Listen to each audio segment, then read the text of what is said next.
Hi everyone! If you're looking for a new routine to start when you're at your home all the time now with the lockdown situation, why don't you start doing your Tibetan Rite moves every single day? I always explain in my classes about this Tibetan Rite moves, but if you're interested to read about it, this is the book.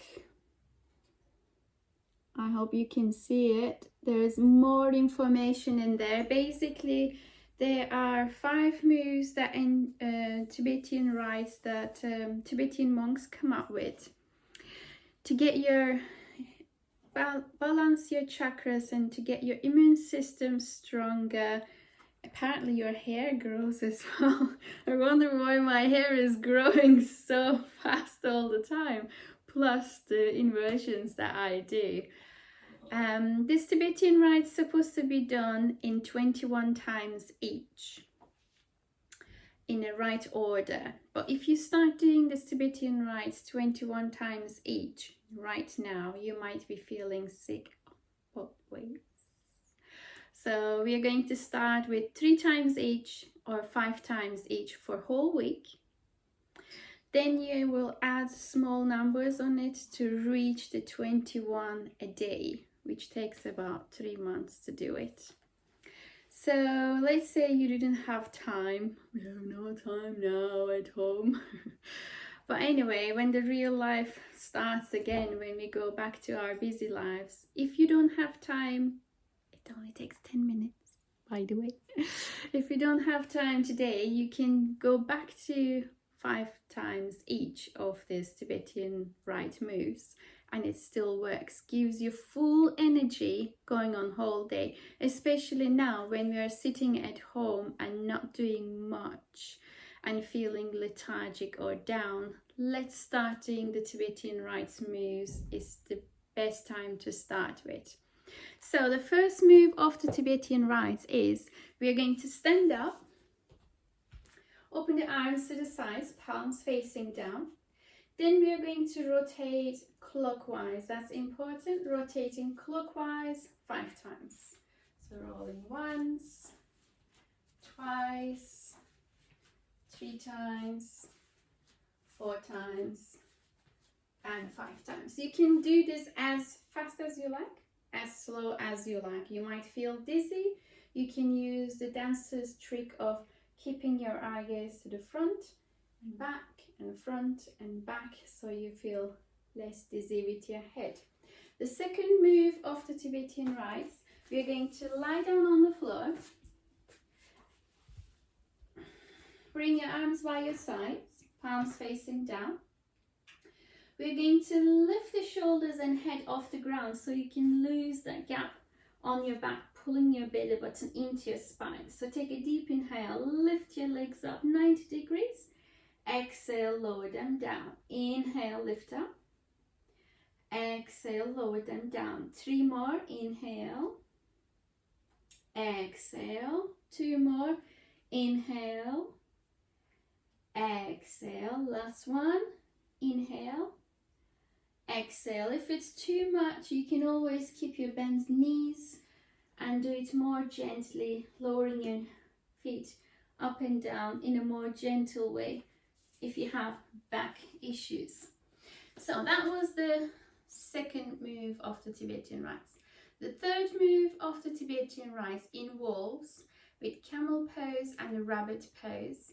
On the rabbit pose, if you touch your head to the floor, the crown chakra will get stimulated as well. So when you tuck your chin in, you will get your throat chakra stimulated. And again, when you're on the camel pose, drawing your head back still stimulates your crown and your throat chakra with your thyroid glands. Make sure you support your back with your hands. If your knees are hurting, you can roll your mat slightly or put a pillow under your knees. That will help your knees to keep softer. Let's bring your hands on the back to support your back. You can squeeze your inner thighs and your glutes to keep your support for your back as well. So take a deep inhale, lift your chest up, drop your head back. Exhale, fall forward from the hip crease, chin to the chest. Inhale, lift up. Exhale, fold. Inhale, lift, squeeze that shoulder blades, push your hip forward. Exhale, bring the crown of the head on the floor. 2 more. Inhale. Exhale. Last one. Inhale. And exhale. So they're very basic moves, but they still work because of the right combination of them together. So we are going to go for the 4th move of the Tibetan Rites, which involves Dandasana and tabletop. So when you're in a Dandasana, you need to squeeze your core muscles to be able to lift your hip off the ground and bring yourself to your tabletop, squeezing your glutes and dropping your head back to stimulating your thyroid glands again. When you come back down, you need to squeeze your core muscles to be able to slide your hip back. So for some of you guys, for example, if it's too much to be able to come back, you can start in the center, lifting your hip up for the tabletop and coming back to center. So there are different variations.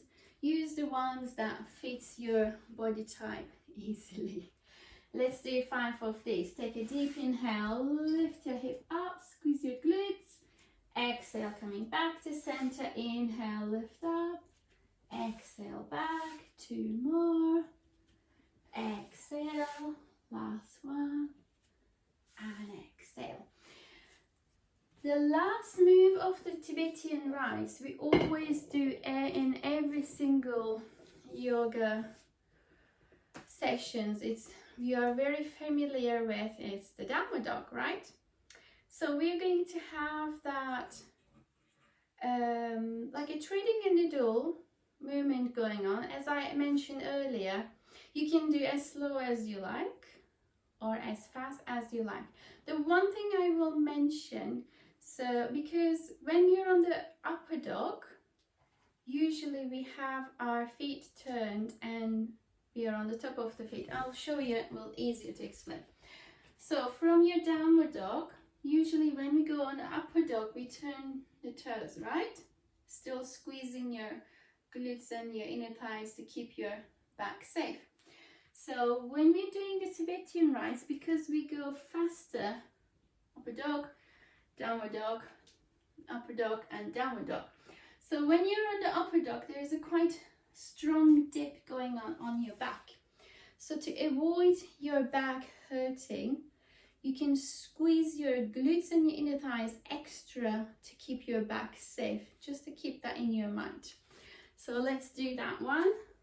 5 of upper dog and a downward dog. When you're ready, hands on the floor, tuck your toes in, bring yourself to your downward dog. Ready? Go. Inhale, upper dog. Squeeze your glutes. Exhale to downward dog. Inhale, upper dog. Exhale, downward dog. Inhale, upper dog. Exhale, downward dog. 2 more. Inhale. Exhale. Last one. Inhale. And exhale. Brilliant. So, as you see, it took us, let me see, with my explanation and everything, it only took us less than 10 minutes. It's just 9 minutes since I pressed the button to record. As you can see, it doesn't take long, just 5 of them. So start this week, every single day. You can do it in the morning, you can do it in the afternoon or in the evening, but it's good to do it in the morning so you have whole energy all day to be able to do the things you want to do at home now. Maybe you will feel much balanced and happier and calmer to deal with the issues we have to go through right now. Keep yourself busy, come up with a schedule, let's see what you can do during the day, and don't get frustrated if you can't stick to that schedule, but don't just sit at home and do nothing and start to spiral down with your mental health, please do keep moving, do the online classes with us or with anyone. There's so many videos. Just keep moving, even just jumping up and down with your kids, so put the music on and just go silly for a change.